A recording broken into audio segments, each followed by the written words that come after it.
Let's talk about the joints. Why do we have pain in our joints? Often it's related to emotions of, I don't want to do that. I am not flexible enough to accept that.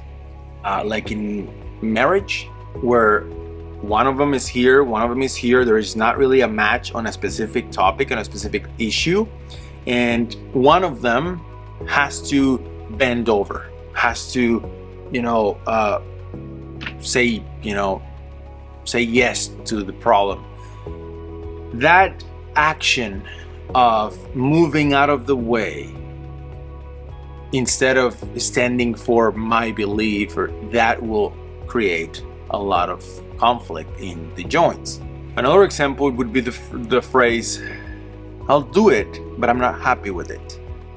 Well, I'm gonna agree with you, but I don't really agree with you. Those phrases are very common in people that have either RA, some kind of arthritis, some kind of joint inflammation, pain. There is some thing that I'm doing that I don't want to do, or on the other side, there is a thing that I want to do, but I can't. I'm not being allowed to, or something. So, and that depends if the pain is more as you open the joint, in this case the hand, or if you close it. So an interesting thing about this is that if you're able to determine if you feel the pain more when you open the joints, the articulations, or you close them, that can also have some very good information to help you decode the problem. Often when it hurts more as you open, or in this case the hand, but when you open up the articulation, the joint, if it hurts more as you're opening, that most of the time is linked to, I'm gonna do it, but I don't want to. I'm being flexible, I'm being okay, but I'm not okay. If it is more painful or feels stiffer when you're closing the joint, is often, I want to be more open or flow more, but I can't. Either I'm not being allowed to, or I have strong beliefs that don't allow me to.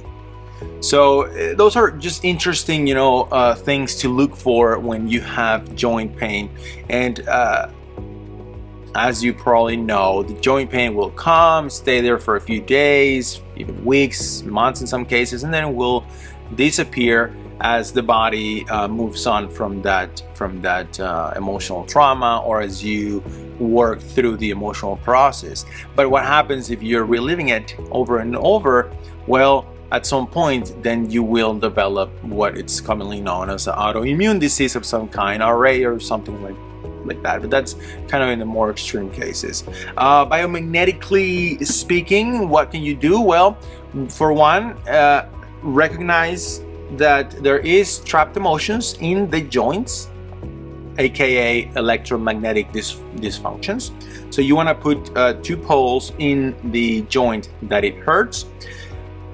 That's one possibility. The other, just put the black side down on the joint and the red on the kidney of the same side, or you can do both kidneys if you want. That will draw a bit more blood, more healing energy into that area. But also you can scan for the area on your spine that is connected to that joint. So I could do, like, let's say I have pain here. Well, I'm gonna put black side down in that area, and then I'm gonna do a quick scan to see if it's more connected to part of the upper spine, perhaps C1, 2, 3, I don't know, some of the thoracic or the dorsal area, or perhaps even lower. For some reason, I often find a lot of conflict in the lower part, like L5. I usually find a lot of conflict there. Anyway, disclaimer, as you know, this is not medical advice. This is just some of my experiences with the biomagnetic code therapy, and just sharing this information to hopefully help some people out there understand the relationship between emotions and how the body expresses. See you in the next one. Have a beautiful day.